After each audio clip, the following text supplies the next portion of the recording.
우리 좌우로 보시면서 축복합시다. 말씀의 은혜가 크시기 바랍니다. 네, 믿음대로 되시기 바랍니다. 오늘 설교 제목이 이렇죠. 어떤 방법을 제시하고 있는데요. 그 방법이 무엇인가 하면 하나님의 징계입니다. 하나님의 징계를 어떻게 하면 잘 받을까? 그런 뜻이 되겠죠. 하나님의 징계를 받는 법. 네, 제목을 이렇게 달았는데 어떠신가요? 제목이 좀 이상하지 않습니까? 네, 법은 법인데 어떤 매뉴얼이고 방법이긴 한데 하나님의 징계를 받는 방법이라 안 봐도 될 거를 왜 받아야 되지? 뭐 그런 의미가 여러분 생각나지 않습니까? 하나님의 징계를 받는 법. 네, 이 제목대로 오늘 본문 말씀이 여기에 대해서 교훈을 주고 있기 때문입니다. 근데 제목이 이상하기는 해요. 왜냐하면 하나님의 사랑을 받기 위해서 제목이라는 것이 하나님의 사랑을 받는 법이라든가 하나님의 복을 누리기 위해서 제목이 어떠하면 되겠죠? 하나님의 복을 누리는 법, 뭐 이런 식으로 제목을 다는 것은 지극히 정상적인데, 그런데 왜 오늘 이 수요 예배 가운데 말씀의 제목이 하나님의 징계를 왜 받아야 되지? 하나님의 징계를 받는 법, 이렇게 제가 정해봤습니다. 이유는 이런 거죠. 부모는 자식을 사랑합니다. 그죠? 눈에 넣어도 아프지 않을 만큼 너무너무 사랑하죠. 너무 자녀를 사랑하기 때문에 반드시 부모의 손에 뭐가 달려 있습니까? 회초리가 달려 있습니다. 이웃집의 아이는 무슨 짓을 해도 그냥 구경만 할 뿐입니다. 내 집에 애가 아니니까요. 내가 낳은 아이가 아니니까 이쁘면 이쁜 대로, 못나면 못난 대로, 뭐 그쪽 집에 부모가 알아서 할 일이고 내가 건드릴 이유가 전혀 없죠. 그런데 잘났든 못났든 내가 몸을 아파가면서 내가 놓은 내 자식은 세상에서 제일 사랑하는 존재입니다. 그렇기 때문에 사람답게 잘 자라나서 정말로 행복한 인생을 살 수 있도록 부모는 온 정성을 다해서 얼르고 달개고 그 가운데 횟수를 헤아릴 수 없을 만큼 사랑하기 때문에 회초리를 든단 말입니다. 그래서 딱딱 때려가면서 아이는 아프다고 울지만은 그 회초리를 맞아야 사람이 되는 겁니다. 그래서 부모는 자녀를 사랑하기 때문에 사랑의 회초리를 드는 거죠. 하나님도 마찬가지입니다. 하나님은 누구십니까? 창조자요, 구원자요, 전능자요, 뭐 이런 거 말고 여러분 가장 중요한 우리에게 가장 가까운 단어는 아버지인 것입니다. 하나님은 우리의 아버지가 되시기 때문에 자녀된 우리를 사랑하시죠. 그래서 살아계신 아버지 하나님은 어떻게 합니까? 사랑하는 자녀된 성도들에게 반드시 징계를 하십니다. 그게 사랑입니다. 아버지로서 하나님이시기 때문에 그리스도 안에서 하나님의 자녀가 된 우리들이 자꾸만 엇나갈 때는 하나님은 우리를 사랑하시기 때문에 그냥 네 알아서 해봐라, 내가 한번 지켜볼게 이러지 않습니다. 징계를 바로 때립니다. 그래야 우리가 깨닫고 회개하고 돌아오기 때문이죠. 그래서 여러분 우리는 어떻게 해야 됩니까? 하나님의 징계를 받아야 돼요? 안 받아야 돼요? 받아야 되는 거예요. 하나님이 우리를 사랑하시고 진짜 영원한 생명으로 인도하시기 위해서는 반드시 징계를 때리셔야 합니다. 그래야 우리가 깨닫습니다. 그 말인즉슨 방금 말씀드린 대로 우리는 어떻게 해야 된다고요? 반드시 하나님의 사랑이나 복뿐만이 아니라 하나님의 징계도 뭐 해야 됩니까? 받아야 된다는 겁니다. 그게 복입니다. 하나님의 징계를 받아야 삽니다. 그렇다면 하나님의 징계도 어떻게 받아야 잘 받는 것인가? 하나님의 징계를 받는 법에 대해서도 우리는 알 필요가 있는 거죠. 그래서 오늘은 여기에 대해서 말씀을 나누겠는데요. 오늘 말씀을 한마디로 정리하자면 이렇습니다. 자, 가장 기본적인 전제는 하나님이 나를 사랑하시기 때문입니다. 하나님이 나를 사랑하시기 때문에 때때로 나를 징계하실 때 세 가지를 여러분 결론적으로 기억하고 오늘 말씀을 함께 진행합시다. 첫 번째는 하나님이 나를 사랑하신다는 것을 깨달아야 합니다. 언제? 나를 때리실 때. 나를 징계하실 때 내가 미워서 나를 지옥 보내려고 나를 그냥 밀치시려고 때리시는 것이 아니라 나를 뭐 하시기 때문에? 사랑하시기 때문에 정신 차리라고 때리시는 거예요. 그러니까 여러분 하나님의 징계를 받을 때 우리는 제일 먼저 반응해야 되는 것이 하나님은 나를 사랑하시는구나. 나는 사생아가 아니구나. 이것을 여러분 하나님의 징계 가운데 깨달아야 됩니다. 자, 그러면은 깨닫기만 하면 됩니까? 깨달으면 두 번째로 뭐가 일어나게 될까요? 반드시 회개하게 됩니다. 네, 내가 무언가 죄를 짓고 하나님 뜻에서 어긋났기 때문에 하나님께서 나를 징계로 때리신다면 그 때리는 것은 나에게 죄가 있기 때문인 거잖아요. 엇나갔기 때문이잖아요. 그러니까 뭐 해야 돼요? 회개해야 되는 거예요. 하나님이 나를 징계하실 때는 즉시로 회개하십시오. 그게 여러분 가장 빠른 길입니다. 이게 두 번째고요. 세 번째는 자, 이렇게 하나님의 사랑을 깨달아서 진심으로 회개를 할 때 어떤 일이 일어나는가 하면 영적인 성장이 일어납니다. 예, 믿음의 성숙이 공급되게 되는 거예요. 그러니까 환경이 좋을 때 우리의 영적인 성장이 일어나는 것이 아니라 매 맞고 두들겨 터질 때 그때 비로소 우리의 영혼이 둥글둥글해지고 우리의 믿음이 성장하게 되는 것입니다. 그래서 하나님이 나를 사랑하시기 때문에 반드시 뭐 한다고요? 나를 징계하시는데 세 가지를 깨달아야 된다 했어요. 첫 번째 뭡니까? 하나님이 나를 사랑하시는구나. 두 번째 뭐 해야 된다? 회개해야 된다. 세 번째 그러므로 이 모든 과정을 통해 뭐가 일어납니까? 영적인 성숙이 일어나게 되는 거예요. 그렇기 때문에 고난도 복입니다. 하나님이 나를 때리실 때도 나에게는 이게 역전의 은혜가 되는 거예요. 이것을 여러분 늘 고백할 수 있는 성숙한 믿음이 되시기를 바랍니다. 그래서 잠언 20장에 보면 이런 구절이 있어요. 상할 만큼 때릴 때 악이 없어진대요. 때릴 때도요, 적당히 때리지 말고 그냥 막 죽일 만큼 때리라는 거예요. 잠언서에 보면. 그래서 상할 정도로 때리는 것이 뭐가 없어진다고요? 악이 떠나간다는 거예요. 이게 여러분 잠언의 기록입니다. 무슨 뜻입니까? 하나님의 징계에는 목적과 유익이 있다는 거예요. 그냥 하나님의 감정 따라 우리를 때리시는 게 아니고 거기에도 은혜의 섭리와 목적이 있는 것입니다.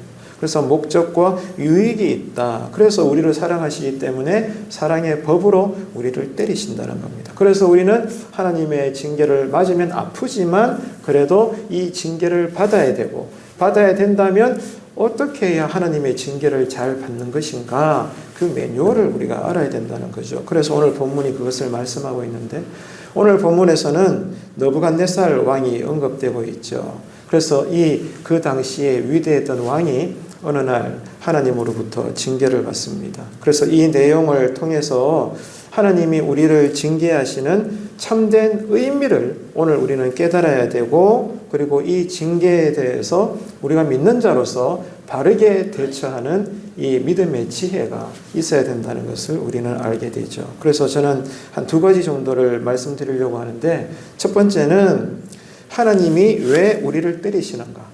왜 우리를 징계하시는가 하면 가장 중요한 키포인트는 회개입니다. 하나님은 우리로 회개케 하시기 위해서 때리는 거예요. 이 회개가요, 우리를 새롭게 합니다. 그래서 예수님도 세례 요한도 광야에서 이 공생의 사역을 첫 시작할 때 예수님도 먼저 조금 앞서서 예수님의 길을 예비했던 세례 요한도 동일하게 외친 게 뭐예요? 회개하라는 거예요. 회개하면 그때 당시 언어로 이야기하자면 우리가 팔을 뻗기만 하면 잡을 수 있을 만큼 하나님의 나라가 가까이 왔다는 거예요. 회개하라, 천국이 가까이 왔느니라. 그래서 회개가 우리를 살리는 겁니다. 언제 회개한다고요? 우리는 무지하고 연약하기 때문에 하나님께서 복만 내려주시면 못 깨달아요. 우리를 사랑하시기 때문에 복 중에서도 최고의 복인 우리를 징계하셔야만 그때서야 우리는 깨닫습니다. 아, 내가 교만했구나. 내가 죄를 지었구나. 아, 내가 정말 이제는 이러면 안 되는구나. 비로소 이제 꼬꾸라지게 되는 거예요. 그래서 이제 회개가 열려지게 되는 거죠. 그게 우리를 살립니다. 오늘 본문에 보니까 어느 날 이 느부갓네살 왕이 꿈을 꿨어요. 그런데 꿈이 너무 난해해. 내용이. 그래서 주변에 용하다 하는 꿈쟁이들을 다 불러봤지만 이 꿈을 해석하지를 못하는 거예요. 그래서 다니엘이 이제 왕 앞에 가가지고 하나님께서 계시해 준 꿈이기 때문에 이 꿈을 해석합니다. 근데 그 꿈의 해석이 뭐예요? 참 두려운 해석이죠. 하나님이 일찍이 느부갓네살 왕에게 권세를 주셨어요. 어떤 권세를 주셨는가 하면 하늘에까지 닿고 땅끝까지 미칠 만큼 정말로 어마어마한 권세를 하나님께서 느부갓네살 왕에게 주신 거예요. 근데 중요한 것은 이 권세를 하나님이 주셨지만 때가 되었을 때 이 권세의 영광을 거둬가시는 분도 누구라는 거죠? 주권자 되시는 하나님이라는 거예요. 그래서 이 메시지를 하나님이 느부갓네살 왕에게 깨닫게 하시기 위해서 꿈을 그렇게 꾸게 하셨던 것입니다. 그래서 이제 하나님께서 느부갓네살 왕에게 놀라운 권세를 주셨고 또 어느 순간에는 주신 권세를 가져가실 만큼 절대 주권자이신 하나님을 깨닫도록 하시는 것인데 그 내용의 과정이 어때요? 권세를 받아서 어마어마한 궁정에서 잘 살 때는 좋았지만은 어느 순간에는 이제 이 왕이 궁에서 쫓겨나가지고 비참해집니다. 어느 정도로 비참해집니까? 들짐승과 함께 살고 사람인데도 소처럼 풀을 뜯어먹고 또 이슬을 맞으며 살 것이라고 다니엘이 왕 앞에서 이렇게 살떨리는 두려운 예를 하는 거예요. 근데 중요한 것은 하나님께서 이런 참 거칠은 징계를 하시지만 다 때가 있습니다. 결국 이 징계의 기간이 지나가게 되면은 어떻게 하셨어요? 하나님이 다시 느부갓네살 왕의 권세를 회복시키실 것이다. 이것까지도 꿈의 내용이었기 때문에 다니엘이 하나님께서 계시한 꿈을 정확하게 해석을 해서 왕에게 들려주는 것입니다. 그러니까 여러분 중요한 것은 이거예요. 하나님의 징계에는 목적이 있다는 겁니다. 그냥 하나님도 감정을 가지고 계시는 인격자이시기 때문에 하나님의 감정에 따라 그냥 우리를 두드려 패는 것이 아니라 거기에는 하나님의 목적과 섭리가 있다는 거예요. 자, 그러면 생각해 봐야 되겠죠. 하나님이 무슨 이유로 느부갓네살 왕을 징계하신 걸까요? 목적이 있다니까요.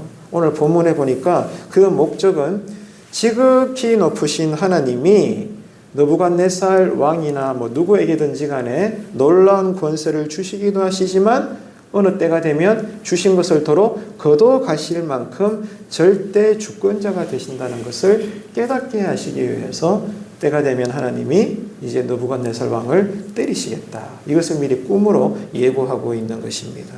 또 그런 만큼 하나님께서는 이 느부갓네살 왕이 정말로 하나님으로부터 권세와 영광을 받았음에도 불구하고 불행한 일이 뭐예요?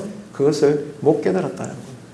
하나님께서 권세를 주시고 영광을 주시고 다 주셨는데 이 느부갓네살 왕은 착각한 거죠. 내가 잘나서 내가 왕다운 나는 정말로 왕이 될 상이야. 내 얼굴을 봐라. 내가 정말 왕이 될 상인가? 그런 우리 옛날 유명한 영화가 있듯이 이정재가 그 왕의 역할을 맡았죠. 그 유명한 장면이지 않습니까? 관상이라는 영화인가? 제목은 잘 생각은 나지 않네요. 저도 되게 재밌게 봤거든요. 예, 내 얼굴이 왕이 될 상인가? 이정재가 목소리도 좋잖아요. 왜 이런 말을 제가 하는지는 모르겠지만 아무튼 여러분 이렇게 하나님께서 느부갓네살 왕에게 하늘에 닿을 만큼 땅끝까지 미칠 만큼 정말로 정말 너무너무 큰 권세를 주시기도 하고 또 그것을 빼앗아 가기도 할 만큼 절대 주권자가 되시는 하나님이시다. 이것을 깨닫게 하시기 위해서 이것을 깨닫지 못하는 스스로 교만하여 방자하게 행하는 이 느부갓네살 왕에게 교훈을 주시기 위해서 징계를 내리시는 거다 이 말입니다. 그러면은 하나님께서 바로 그냥 때가 되었을 때 징계를 때리시면 되지 징계를 내리시기 전에 왜 미리 꿈을 보여주시는 걸까요? 왜 먼저 예고편을 보여주시는 걸까? 꿈을 통해서. 꿈을 안 보여주시고 때가 되면 그냥 바로 때려보면 되잖아요. 근데 그렇게 하지 않고 미리 꿈을 통해서 예고해 주시거든요. 그 이유가 뭘까요? 이유는 별거 아닙니다. 단순해요. 다시 회복되어서 하나님께 영광을 돌리라는 겁니다. 미리 하나님이 사인을 다 주는 거예요. 그냥. 하나님의 섭리는 어렵지 않습니다. 진리는 명확하고 단순합니다. 우리가 그것을 베베베베 꼬아가지고 그냥 인간의 전통을 다 덕지덕지 붙여가지고 하나님의 뜻을 복잡하게 만들어서 그렇지. 이게 여러분 정말로 아이러니한 신앙세계의 여러 가지 요소인 것입니다. 그래서 하나님께서는 징계를 내리시기 전에 미리 꿈을 보여주셔서 징계를 받기 전에 회개하기를 원하셨고 징계를 받는 동안에도 회개를 통해서 이 징계의 기간이 가벼워지거나 짧아지기를 하나님도 원하셨던 거예요. 그래서 미리 꿈을 통해서 느부갓네살 왕에게 은혜를 주고 계시다는 거죠. 이처럼 하나님은 사람이 회개하고 그러므로 바른 신앙의 길을 걸어갈 수 있도록 뭘 하신다는 거죠? 우리를 때리신다는 거예요. 우리를 징계하신다는 겁니다. 그러니까 징계를 당할 때는 뒤도 돌아보지 말고 머뭇거리지 말고 요거를 하세요. 회개하시길 바랍니다. 어떤 이유든지 간에 내가 실수를 했던, 내가 죄를 지어서 그랬던, 내가 무지해서 그랬던 겉적인 표면은 다 달라도 그 중심 내용은 어쨌든 간에 하나님이 나로 깨닫게 하시기 위하여 모든 고난을 허락하셨다는 겁니다. 그렇기 때문에 여러분, 내가 지금 삶 가운데 징계를 받았다 그러면 다른 거 여러분 생각할 필요 없이 하나님 앞에 항복하면 되는 거예요. 회개의 은혜를 여러분 구하시기를 축복합니다. 왜? 바로 이 징계를 통한 회개가 나에게 결론적으로는 복이 된다는 거예요. 복이 됩니다. 그래서 여러분, 이 신앙의 원리를 우리가 잘 기억해야 되는 거예요. 하지만 문제는 징계를 받을 때 이 징계에는 하나님의 목적이 있고 그 끝은 더 큰 은혜가 예비는 되어 있지만, 그럼에도 이 징계를 받음에 있어서 문제는 누구나 다 이 징계를 받으면 힘들고 아프다는 겁니다. 아무리 하나님의 사랑의 징계이고 그게 목적과 의미가 있더라도 두들겨 맞는데 좋을 사람 누가 있습니까? 다 고통스럽다 이거예요. 힘들다는 거죠. 그런데 그럼에도 불구하고 이렇게 두들겨 맞아야 완악한 우리가 뭐하게 됩니까? 비로소 회개하게 된다는 거예요. 그 정도로 우리는 교만합니다, 여러분. 이 분명한 우리의 실존을 여러분 우리가 깨달았으면 좋겠어요. 나는 아닌데라고 여러분 지금 설교 들으십니까? 회개하셔야 돼요. 저도 그렇고 여러분 한 분 한 분 다가 여러분 정말로 우리는 날마다 회개를 해야 될 만큼 얼마나 우리 안에 더러운 것들이 많은지 모릅니다. 그럼에도 불구하고 하나님이 우리를 아끼시고 사랑하죠. 여러분, 그래서 징계를 받는 것은 그 자체는 너무나 힘들고 고통스럽지만 그럼에도 불구하고 그 징계가 나에게 뭘 불러온다? 회개를 일으키게 한다는 거예요. 그래서 이 회개의 동기를 불러일으키는 징계는 결국에는요, 하나님과 나 사이에 평안의 열매를 맺게 합니다. 네. 두들겨 맞아야, 맞을 때는 아프지만 지나갈수록 내 안에 샬롬이 일어납니다. 이 참 기가 막힌 아이러니예요. 두들겨 맞는데 어떻게 평안할 수 있을까요? 근데 그 징계는 하나님의 사랑이 다 들어있기 때문에 두들겨 맞으면 맞을수록 우리는 회개가 열리게 되고, 이렇게 되면 우리의 모난 부분들이 이제 부드러워지고 둥글둥글해지거든요. 그러면 내 안에, 내 심령 안에 새로운 성령님께서 충만하시는 이 영의 샬롬, 평강이 우리에게 새롭게 자리를 잡게 됩니다. 스크린에 준비는 제가 했는데 한번 찾아보시길 바랍니다. 히브리서 12장 한번 건너가 볼까요? 무릇 징계가 당시에는 즐거워 보이지 않고 슬퍼 보이나 후에 그로 말미암아 연단받은 자들은 의와 평강의 열매를 맺느니라. 아멘. 보십시오. 오늘 설교 제목처럼 서두에 말씀을 드린 것처럼 하나님이 우리를 사랑하시기 때문에 반드시 징계라는 것을 하셔요. 그렇기 때문에 우리는 그 역으로 이제 설명하면 우리는 하나님의 징계를 받아야 된다, 안 받아야 된다? 받아야 된다는 거예요. 이걸 인정한다면 오늘 설교 제목이 딱 와닿는 거죠. 어차피 맞아야 되는 거 어떻게 해야 됩니까? 잘 맞아야 되잖아요. 그래서 하나님의 징계를 맞는 법, 이렇게 여러분 합당한 설교 제목가 딱 나온 거예요. 자, 하나님은 사랑하시는 자를 복을 주십니다. 그런데 그 복 가운데는 징계가 있다는 거예요. 하나님의 사랑을 받기를 원하시면 아멘 합시다. 근데 어쩌면 좋아요? 아멘 하신 만큼 이제 징계를 받을 겁니다. 근데 그게 여러분을 새롭게 합니다. 회개하시고 여러분 마음의 평안이 더 충만해지시고 여러분 삶에 새로움이 있게 되기를 간절히 바랍니다. 그래서 성도들은 하나님의 징계가 임할 때 똑같은 얘기 계속 말씀드려요. 죄에서 돌이켜 회개해야 되고 또 징계를 내리시는 하나님의 은혜에 오히려 감사해야 됩니다. 감사해야 돼요. 두들겨 맞아봐야 진정으로 내 영혼 밑바닥에서 그래요, 하나님 맞죠? 두들겨 맞으니까 솔직히 고백할게요. 감사합니다. 나는 사실 좀 맞아야 돼. 그래야 내가 깨어져. 하나님도 잘 아시네. 비록 아프지만 제가 잘 맞을 테니까 나를 새롭게 하시옵소서. 아멘이시죠? 이게 여러분 진짜 깨끗한 신앙이라는 거예요. 여러분, 그래서 오늘 말씀의 첫 번째, 하나님의 징계를 잘 받는 법은 무엇입니까? 하나님이 나를 때리실 때 회개하고 그것마저도 감사할 수 있는, 그러므로 내 안에 징계의 기간 가운데도 기가 막히게도 이 평안의 열매가 맺히고 결국에는 나의 신앙이 성숙되어지는 이 놀라운 첫 단계를 늘 밟아 올라갈 수 있는 우리의 신앙이 되시기를 축복합니다. 자, 두 번째 하나님의 징계를 받는 법은요, 이제 누군가 징계를 받아요. 사랑을 받기 때문에 이 징계를 당할 때 그 자세가 과연 바른가? 바른 자세에 대해서 우리가 알아야 됩니다. 그래서 이게 두 번째예요. 하나님이 징계를 때리실 때 어떻게 해야 이 징계를 잘 받는가? 두 번째는 징계를 당하는 자의 바른 자세가 무엇인가를 알아야 된다는 거예요. 이게 여러분 오늘 본문에 다 녹아 있습니다. 다니엘은 이 느부갓네살 왕에게 하나님의 징계를 예언하면서 세 가지를 강하게 주문합니다. 이 세 가지를 강하게 주문하는데 첫 번째가 무엇인가 하면 공의를 행하라는 거예요. 따라합시다. 공의. 예, 공의를 행하라는 겁니다. 이게 징계 가운데서 첫 번째 바른 자세입니다. 예, 정신 차리고 바르게 살라는 거예요.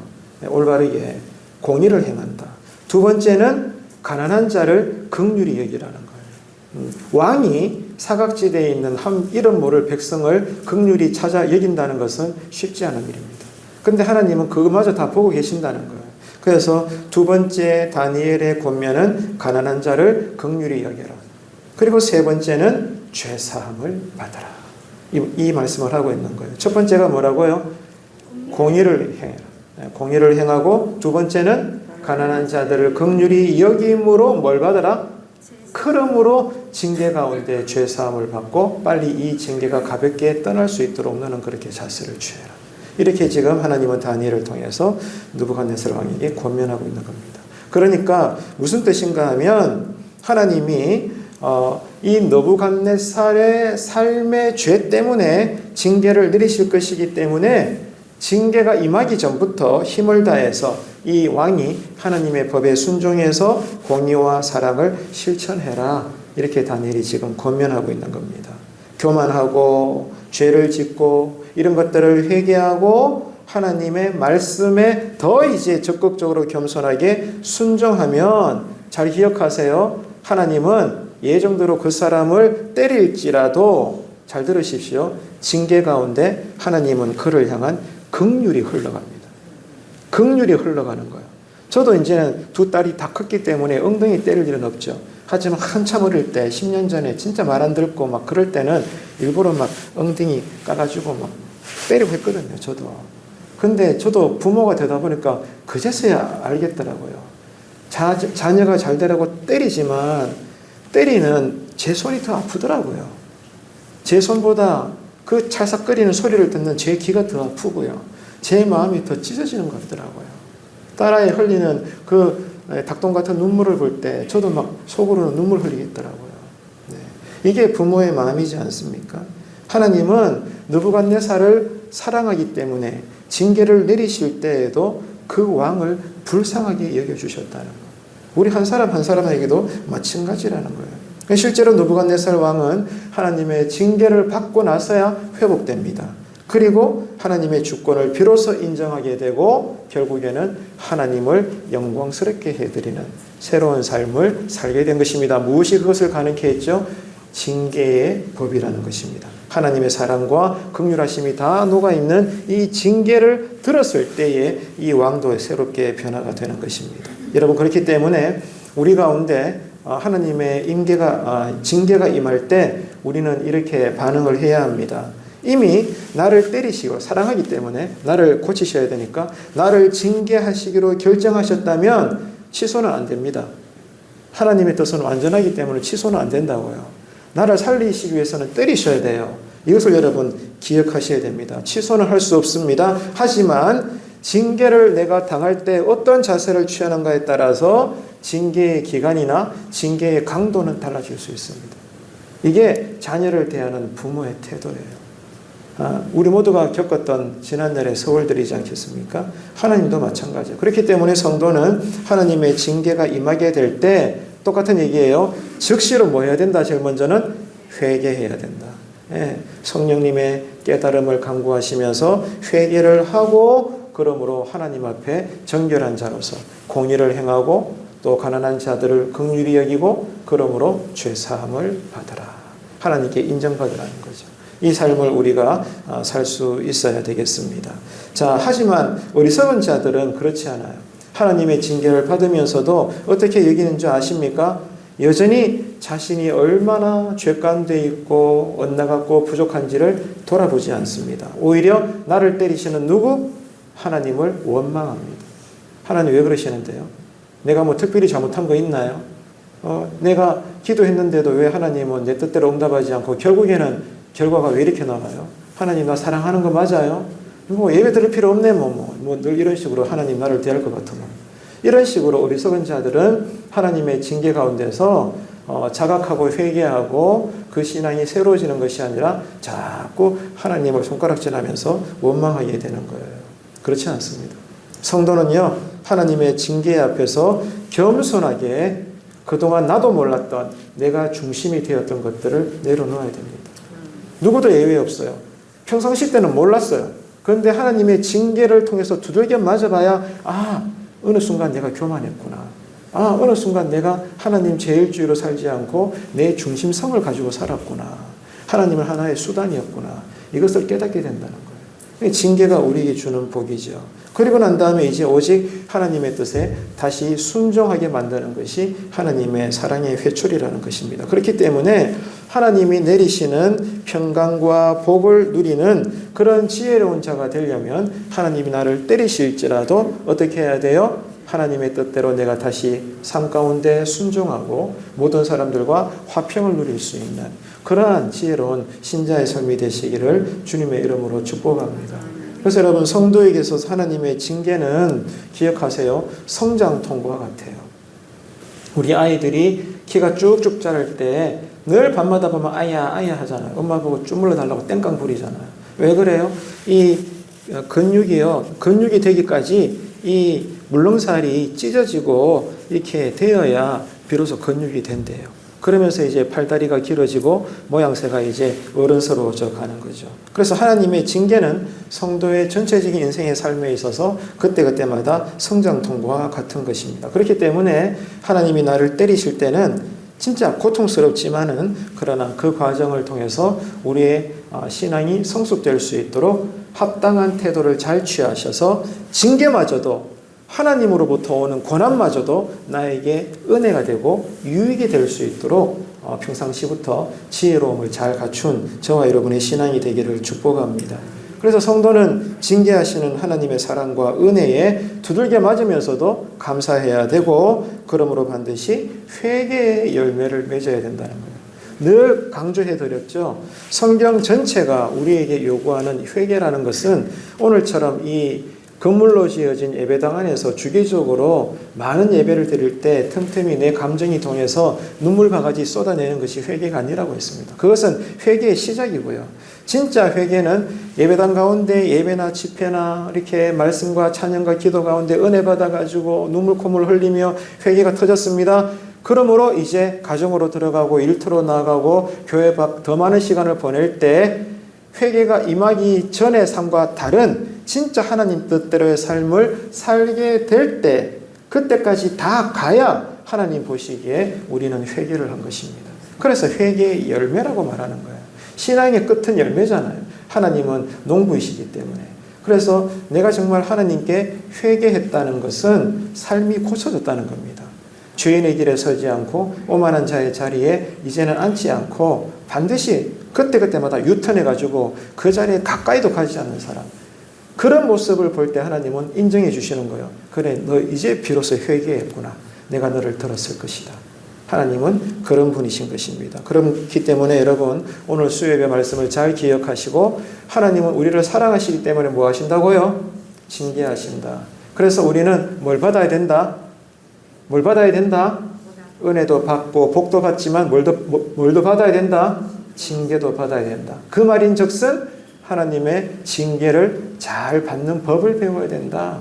그래서 하나님의 징계가 임할 때 하나님의 사랑을 깨닫고, 그죠? 그리고 바른 자세로 공의를 행하고 하나님과 사람 사이의 화평을 이루고 말씀대로 더 적극적으로 순종하고 그럴 때 징계는 피해가지 않을지라도 징계의 기간이나 징계의 강도는 충분히 짧아질 수 있다. 여러분 이 성경의 원리를 잘 기억하시고 우리가 또 오랜 세월 주님 오실 때까지 살아가야 되는데 특별히 오늘은 하나님의 이 사랑이 담겨져 있는 징계가 나에게 임할 때 그 법을 잘 알고 징계가 오히려 우리에게 여전한 은혜가 되는 신자의 삶이 되시기를 주님의 이름으로 축복합니다.